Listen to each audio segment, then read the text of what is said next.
की बात करते हैं। Good morning friends, I am HS Radhna.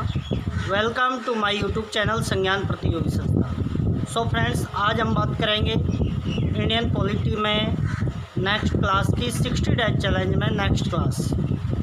और हमारा टॉपिक चल रहा था भारत के जो नागरिकों को दिए गए मूल अधिकार हैं उनके बारे में हम बात कर रहे थे। वैसे मैंने आपको आर्टिकल 32 तक हमने आपको करवा दिया है। संवैधानिक चारों का अधिकार यानी जो 6th मौलिक अधिकार है वहाँ तक करवा दिया। उसके बाद आर्टिकल 33, 34, 35 इनके बारे में हम आज देखेंगे। और मौलिक अधिकारों से संबंधित जितने भी हमारे कौन से टॉपिक हैं दोस्तों, जो भी वाद वगैरह हैं उनके बारे में हम बात करते हैं। तो देखिए, हम सबसे पहले बात करते हैं संज्ञान प्रतियोगी संस्थान अलवर, भारत का संविधान बाय HS सर। सबसे पहले हम बात करते हैं आर्टिकल 33। आर्टिकल 33 दोस्तों किसके लिए क्या कहता है ये? तो दोस्तों इसमें ये उपबंध किया गया है कि जो खुफिया एजेंसीज हैं और सशस्त्र बल हैं और जैसे पुलिस बल हैं, ये सबके मौलिक अधिकारों पर प्रतिबंध लगाया जाता है। क्योंकि ये इनके जो मौलिक अधिकार हैं उन पर प्रतिबंध लगाने से ये अनुशासन में और अपनी नौकरी में, अपनी जो भी देश की सेवा है उसमें पूरी तरीके से कार्य करने में सक्षम रहेंगे। अन्यथा ये मौलिक अधिकारों का उल्लंघन की बात करते हुए अपने कामों से क्या पीछा छुड़ाएंगे। इस वजह से आर्टिकल 33 में इन सब के मौलिक अधिकारों पर प्रतिबंध लगाएगा। तो देखिए, संसद को ये अधिकार दिया गया है कि वह स्वतंत्र बलों, अर्धसैनिक बलों, खुफिया एजेंसियों के सदस्यों के संबंध में मूल अधिकारों को प्रतिबंधित कर सकती है ताकि वे अपने कर्तव्यों का उचित पालन कर सकें और उनका अनुशासन बना रहे। तो इनका मुख्य उद्देश्य क्या है कि जो भी स्वतंत्र बल हैं, सशस्त्र बल हैं, अर्धसैनिक बल हैं, इन सब के मौलिक अधिकारों पर प्रतिबंध संसद लगा सकती है। ये आर्टिकल किस में दिया गया है? ये बात 33 में पूछा जाता है दोस्तों। बाकी आपको अन्य जो टीचर्स हैं वो 32 तक करवा के रुक जाएंगे। आगे हम बात करते हैं आर्टिकल 34। आर्टिकल 34 की बात करते हैं दोस्तों, तो ये मार्शल लॉ के बारे में है। ये कई बार एग्जाम पूछा जाता है कि भाई मार्शल लॉ के बारे में किस अनुच्छेद में वर्णित है। तो ये है 34। बात करते हैं मार्शल लॉ। इसमें क्या होता है दोस्तों, जिस क्षेत्र में मार्शल लॉ लागू किया गया है वहाँ पर जो वहाँ के निवासी हैं, वहाँ के नागरिक हैं, उनको मृत्यु दंड तक दे सकते हैं जो सैन्य अधिकारी होते हैं वो। बात फिर से समझिए, मार्शल लॉ में क्या बात कही गई है कि जिस भी भारत के किसी भी क्षेत्र में मार्शल लॉ लगा हुआ है वहाँ पर जो प्रशासनिक अधिकारी हैं, सैन्य अधिकारी हैं, वो वहाँ के लोगों को, वहाँ के नागरिकों को यदि वो विपरीत काम करते हैं तो मृत्युदंड तक की सज़ा दे सकते हैं। तो देखिए, मौलिक अधिकारों पर तब प्रतिबंध लगता है जब किसी क्षेत्र में सैन्य कानून यानी मार्शल लॉ लागू हो। इस स्थिति में सैन्य प्रशासन के पास जरूरी कदम उठाने के असाधारण अधिकार मिल जाते हैं। अधिकारों पर प्रतिबंध यहाँ तक कि नागरिकों को मृत्युदंड भी दिया जा सकता है, मृत्युदंड तक भी दिया जा सकता है। तो आर्टिकल 34 में क्या है दोस्तों? आर्टिकल 34 में मार्शल लॉ के बारे में, ठीक है।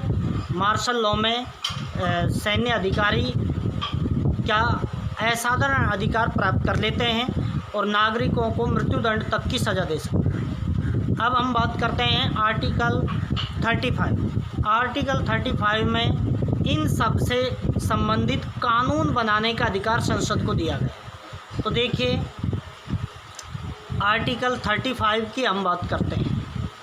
तो आर्टिकल 35 क्या करता है? संसद को कुछ विशेष मूल अधिकारों को प्रभावी बनाने के लिए कानून बनाने की शक्ति प्रदान करता है, जो इस प्रकार है। सबसे पहले, किसी राज्य या केंद्र शासित या स्थानीय या अन्य प्राधिकरण में किसी रोजगार या नियुक्ति हेतु निवास की व्यवस्था। कोई भी क्षेत्र है, आर्टिकल यानी 16 से संबंधित कानून बना सकते हैं। आर्टिकल 16 से संबंधित क्या कर सकती है संसद, कानून बना सकती है। केंद्र शासित प्रदेश हो या राज्य क्षेत्र हो या स्थानीय क्षेत्र हो या कोई प्राधिकरण हो, उसमें रोजगार, नियुक्ति, निवास की क्या देता है, निवास से संबंधित संसद क्या कर सकती है, कानून बना सकती है। दूसरा, किससे संबंधित आर्टिकल 35 के तहत और किससे संबंधित कानून बना सकती है। तो देखिए, मूल अधिकारों क्रियान्वयन के लिए निर्देश, आदेश, रिट जारी करने के लिए उच्चतम एवं उच्च न्यायालय को छोड़कर अन्य न्यायालयों को सशक्त बनाता है। भाई, उच्च न्यायालय और उच्चतम न्यायालय है, उनको सशक्त बनाता है। संसद है जो क्या कर सकता है, उनके काम के लिए उनको निर्देश दिए जा सकते हैं। ये सारी बातें भी मतलब आर्टिकल 35 के तहत ही कानून बनाने के लिए आती है, ये आपको ध्यान रखना। तीसरा, सशस्त्र बलों, पुलिस बलों आदि के सदस्यों के मूल अधिकारों पर प्रतिबंध लगा सकते हैं। आर्टिकल 33 पर भी कानून बनाया जा सकता है। इसके बाद हम बात करते हैं, तो देखिए, किसी कर्मचारी या अन्य व्यक्ति को किसी क्षेत्र मार्शल लॉ के दौरान किसी कृत्य हेतु क्षतिपूर्ति देना, यहाँ आर्टिकल 34 आएगा दोस्तों, ठीक है। आपको ये भी ध्यान रखना है, मार्शल लॉ के तहत कोई भी व्यक्ति है उसको क्षतिपूर्ति दी जाती है। संसद के पास मूल अधिकारों के तहत दंडित करने के लिए कानून बनाने का भी अधिकार है। दंडित करने के लिए मूल अधिकारों के तहत कानून बनाने का भी अधिकार किसको मिला हुआ है, संसद को। तो दोस्तों, इसी के साथ हमारे कितने 35 आर्टिकल 12 to 35 अनुच्छेद 12 से 35 तक का विवरण मैंने आपको एक एक करके समझाया है। आर्टिकल 33 में तो क्या है, सशस्त्र बलों और पुलिस बलों और जो एजेंसियां वगैरह हैं उन, तो आर्टिकल 33 के तहत तो इनको क्या, इनके जो मौलिक अधिकार हैं उन पर प्रतिबंध लगाया जा सकता है। आर्टिकल 34 के तहत क्या किया जा सकता है, मार्शल लॉ लागू किया जा सकता है। आर्टिकल 35 के तहत क्या, इन सभी विभिन्न स्थितियों में कानून बनाया जा सकता है। इसके बाद हम बात करेंगे दोस्तों, जो मौलिक अधिकार हैं उनसे संबंधित कुछ वाद भी उत्पन्न हुए थे उनके बारे में। तो बैरूबारी यूनियनवाद 1960, ये दोस्तों किससे संबंधित था बैरूबारी वाद, ये था दोस्तों भारत और पूर्वी पाकिस्तान यानी जो वर्तमान में बांग्लादेश है उनको क्षेत्र देने और वहाँ से क्षेत्र लेने से संबंधित था। तो देखिए, 1960 में सर्वोच्च न्यायालय ने निर्णय दिया कि जहाँ संविधान की भाषा संदिग्ध हो वहाँ प्रस्तावना विविध निर्वाचन में सहायता करती है। बैरूबारी वाद में ही सर्वोच्च न्यायालय ने प्रस्तावना का संविधान को अंग नहीं माना, इसलिए विधायिका प्रस्तावना में संशोधन नहीं कर सकती। तो दोस्तों, मेन बात यहाँ से आपको ध्यान रखनी है, ये वैसे तो भूमि विवाद था बैरूबारी क्षेत्र को लेकर के, क्योंकि बैरूबारी क्षेत्र किसको देना था, बांग्लादेश को देना था। उस समय पूर्वी पाकिस्तान था, लेकिन लोगों ने क्या लगा दी, न्यायालय में रिट लगा दी कि भाई कोई भी भारत का क्षेत्र संसद नहीं दे सकती है, कोई सा भी क्षेत्र। इस वजह से ये उत्पन्न हुआ था और इसी में दोस्तों प्रस्तावना को संविधान का भाग नहीं माना, और संविधान का भाग नहीं माना तो फिर संशोधन नहीं किया जा सकता। तो प्रस्तावना में क्या नहीं किया जा सकता, संशोधन नहीं किया जा सकता, ये बात निकल के आई थी। लेकिन फिर केशवानंद भारती में फैसला पलट दिया था और प्रस्तावना को संविधान का भाग माना गया। और उसके बाद 1976 में प्रस्तावना में एक बार संशोधन भी हुआ, जब एसएसआई जोड़ा था, सोशलिज्म, सेकुलर और इंटीग्रेटिव, यानी समाजवादी, पंथनिरपेक्ष और अखंडता, एकता एवं अखंडता, ये शब्द 1976 में 42वें संविधान संशोधन के तहत जोड़े थे। तो प्रस्तावना में अब तक हो चुका है एक बार संविधान एक बार संशोधन हो चुका है, लेकिन बेरोजगारीवाद में इसका हिस्सा नहीं माना था। ये पूछा जाता है फिर कब माना था, केशवानंद भारती में। नेक्स्ट बात करते हैं, दूसरा वाद है दोस्तों गोलकनाथ वाद बनाम पंजाब राज्य। तो देखिए संविधान के अनुच्छेद 13 है, उसमें क्या व्यवस्था कर दी गई कि संसद द्वारा कोई भी कानून नहीं बनाया जाएगा, ऐसा कोई भी कानून नहीं बनाया जाएगा जिससे संविधान के भाग 3 में वर्णित मौलिक अधिकारों का उल्लंघन होता है। ये बात आर्टिकल 13 में कर दी गई थी कि भाई ऐसा कोई भी संसद के द्वारा कानून नहीं बनाया जाएगा जिससे मौलिक अधिकारों का क्या होता है, उल्लंघन होता है। लेकिन उसके बाद ही क्या हुआ दोस्तों, 1951 पहला संविधान संशोधन किया गया और उसमें कुछ संपत्ति से संबंधित जो आर्टिकल था 31 उसको हटाने की बात की गई थी और उसमें कै और खे गए ये भी जोड़े गए थे। तो देखिए हम यहाँ पर देख लेते हैं। परंतु 1951 संविधान के लागू होने के 1 वर्ष के अंदर ही पहला संविधान संशोधन करके नया अधिनियम पारित किया गया। इस अधिनियम द्वारा अनुच्छेद 31 के अंतर्गत प्रत्याभूत संपत्ति के अधिकारों को सीमित कर दिया गया। जो संपत्ति का अधिकार है उसको यहाँ पर सीमित किया गया था, ठीक है, पहला संविधान संशोधन करके। जबकि पहले क्या बात थी कि मौलिक अधिकारों को क्या नहीं किया जा सकता है, उनका उल्लंघन नहीं किया जा सकता।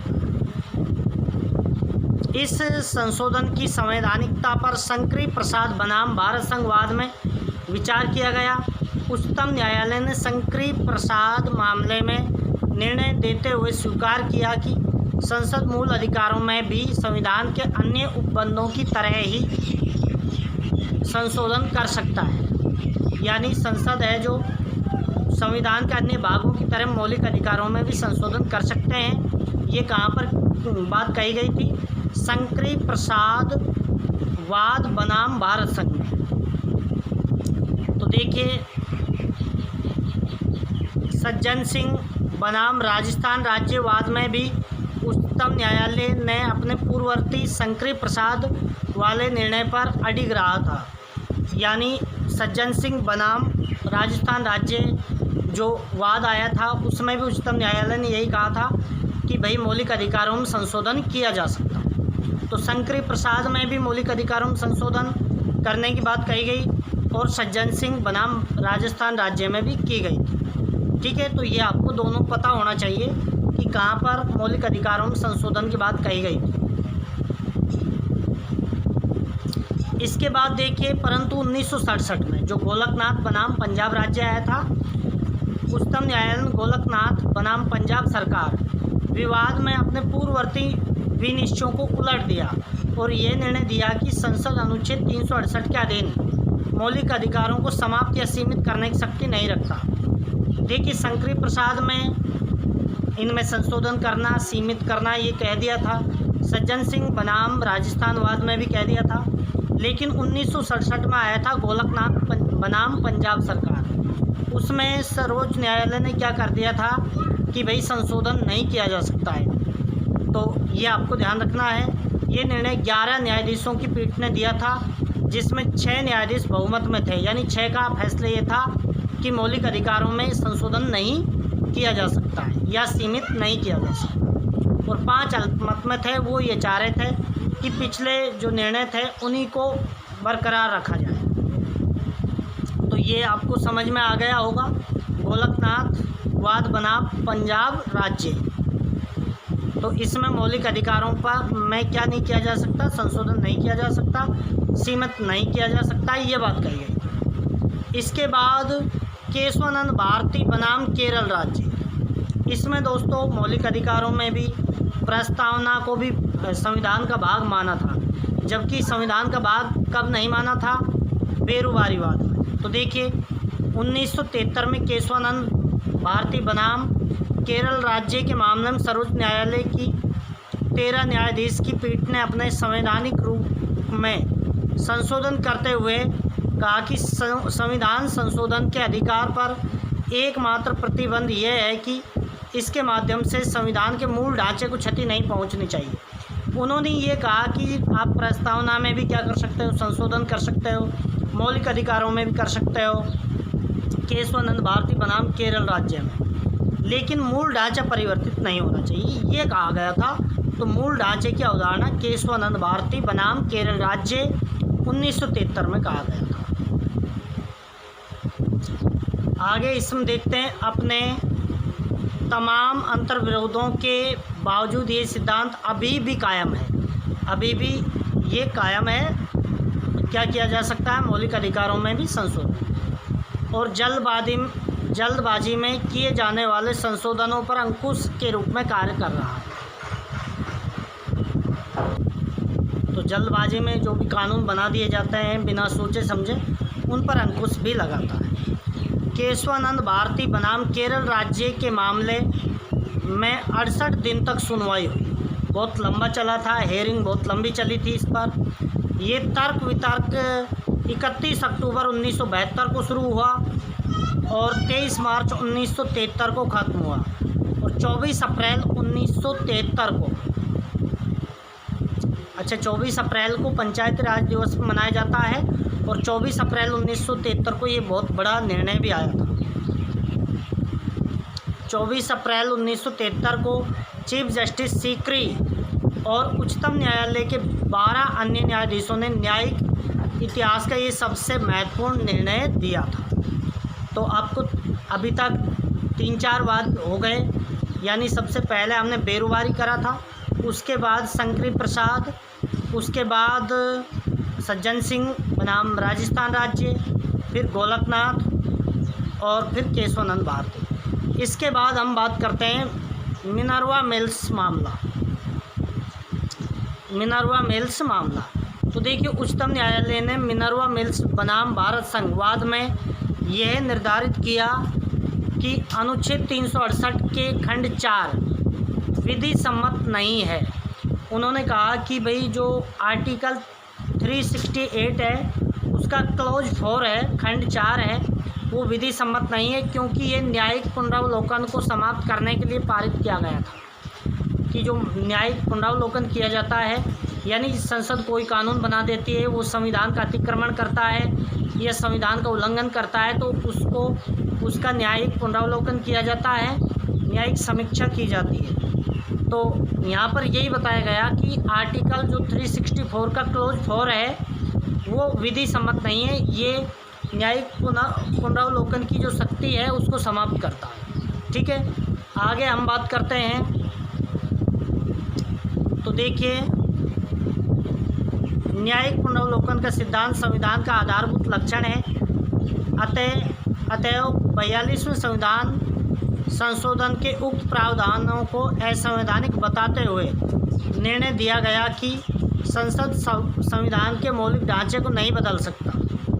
यहाँ पर यह कहा गया था कि संसद मौलिक जो मूल ढांचा है संविधान का उसको नहीं बदल सकता, जबकि 42वें संविधान संशोधन में मूल ढांचा ही बदल गया था 1976।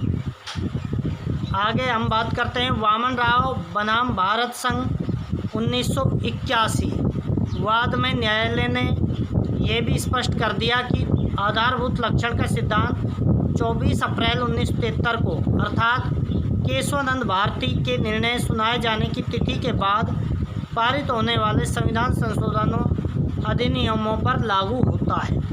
उन्होंने ये कहा कि ये जो है वामन राव बनाम भारत संघ जो वाद है 1981, मिनर्वा मिल्स है 1980। तो दोस्तों ये आपको डेट याद होनी चाहिए, कई एग्जामों में सुमेलित करवा ली थी, पटवार मेंस में भी इनको सुमेलित करवाया था।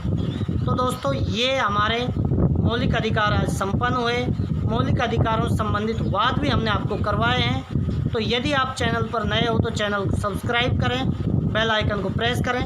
60 डेज चैलेंज में इंडियन पॉलिटी की आज 12वीं क्लास है और हमने कल राजस्थान कल्चर की भी 12 क्लास कंप्लीट कर दी हैं। कल राजस्थान कल्चर में हम पढ़ेंगे चित्रकला को पढ़ेंगे दोस्तों। तो आपको अच्छे से वीडियो को लाइक करना है, देखते रहना है। थैंक यू दोस्तों, जय हिंद जय भारत।